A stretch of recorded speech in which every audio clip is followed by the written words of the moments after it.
السلام علیکم ورحمۃ اللہ وبرکاتہ۔ سوشل میڈیا کے دوستوں کے لیے جو میں پیغام ریکارڈ کروانا چاہتا ہوں، خاص کر میرا پیغام آج 56 ممالک جو اسلامی ہیں ان لوگوں کے لیے۔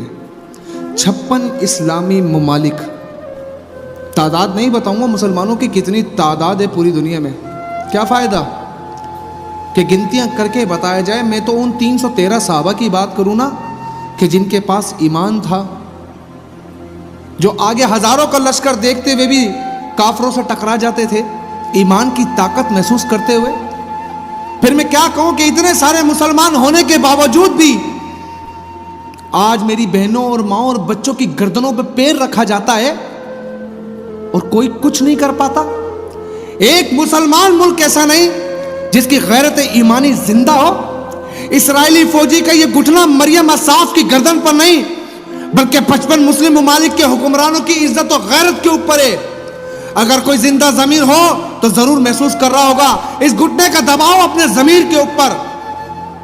اس کا زمین پر گرا ہوا اسکارف شاید کعبے کے غلاف سے زیادہ متبرک ہو، لیکن ایسا سمجھنے کے لیے کسی محمد بن قاسم یا صلاح الدین ایوبی کا ہونا ضروری ہے۔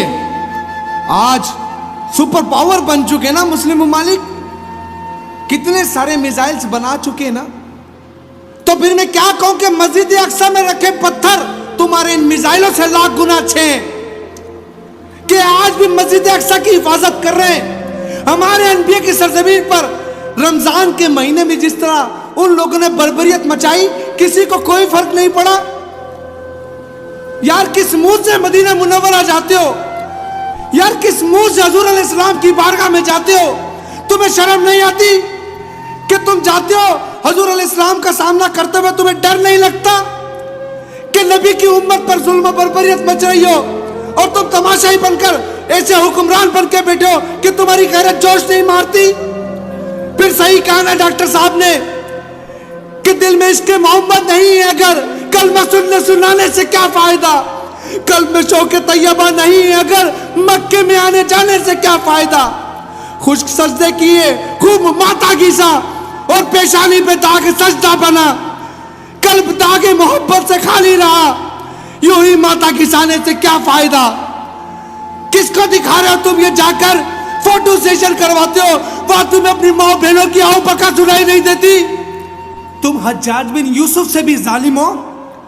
اس نے تو ایک وہ فاسق شخص تھا جس نے خانہ کعبہ پر پتھراؤ کر دیا تھا، تم مدینہ جاتے ہو، تم فوٹو سیشن کرواتے ہو، تم خود کو عاشق رسول کہتے ہو، تم مدینہ کس منہ سے جاتے ہو؟ حجاج بن یوسف نے خانہ کعبہ پر پتھراؤ کیا، لیکن ایک مسلم بیٹی نے لکھا تھا کہ المدد الحجاج المدد، میری مدد کو آؤ۔ اس کی غیرت ایمانی جاگ گئی، اس نے محمد بن قاسم کو بھیج دیا کہ تمہارے اندر کوئی ایمان کا خطرہ نہیں کہ تمہیں اتنے سارے لوگوں کی اتنے مسلمانوں کی آؤ بکا سنائی نہیں دیتی؟ 56 ممالک بیٹھ کر کچھ نہیں کرے، تماشا دیکھ رہے، تو پھر تمہارے اس اتحاد کے اوپر تماشا بنا دیا تم نے مسلمانوں کا۔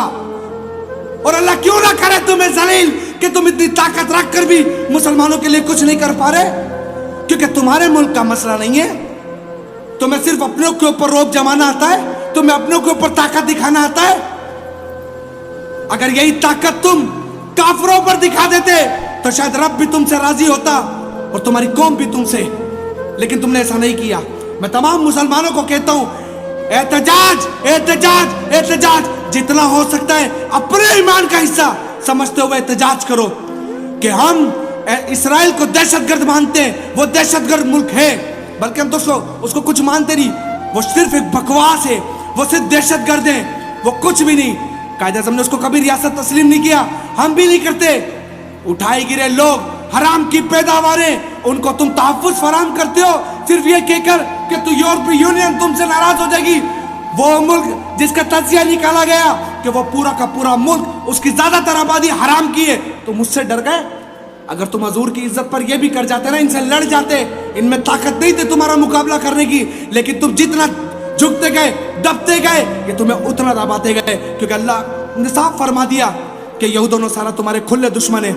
خیر، میں اتنا کہنا چاہتا ہوں، اگر غیرت ایمانی سمجھتے ہو نا تو اپنے مسلمان بہن بھائیوں کے لیے کچھ تو کرو۔ السلام علیکم ورحمۃ اللہ وبرکاتہ۔